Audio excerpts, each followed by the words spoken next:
मी सुशील वांदेगिरे, सामाजिक कार्यकर्ता, जुनोद दरपेठ। आज तुम्ही हे माझ्या मागे बघत आहात पंचगंगा मशानभूमीचा हा रस्ता आहे। या ठिकाणी नवीन पंचगंगा मशानभूमीचं विस्तारीकरणाचं काम चालू आहे।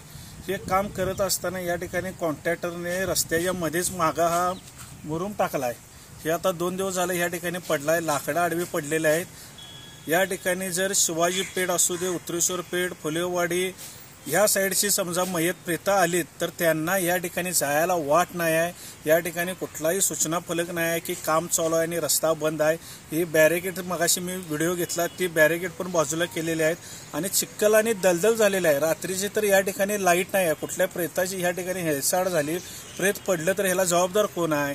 त्याचबरोबर खालनं सिद्धार्थनगर मार्गे पंचगंगा मशानभूमीला जी लोक येतात त्या ठिकाणी जी वाहतूक होते त्या वाहतुकी थांबवण्यासाठी पण महानगरपालिकेनं किंवा ह्या कॉन्ट्रॅक्टरनं बोर्ड लावलेलं नाही की पुढं रस्ता बंद आहे म्हणून।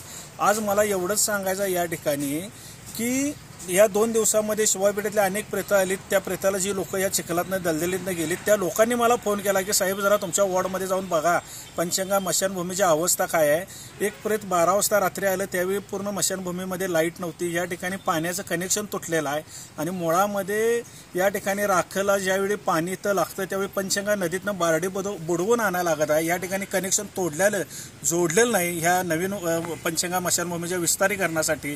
त्यामुळं मला एवढंच या ठिकाणी सांगायचे की महानगरपालिकेचे आयुक्त किंवा प्रभारी जे असतील त्यांनी या ठिकाणी यावं आणि इथं ज्या सुविधा द्यायला लागतात त्या त्वरित द्याव्या आणि हा रस्ता येणाऱ्या नागरिकांसाठी मोकळा करावा आणि जे बांधकाम चालू आहे त्या ठिकाणी बॅरिकेड लावून सुरक्षितता लोकांना, येणाऱ्या प्रेतासाठी, लोकांसाठी, नागरिकांसाठी पुरवावी ही या ठिकाणी मी महापालिका आयुक्तांना मी विनंती करतो माझ्या माध्यमातून।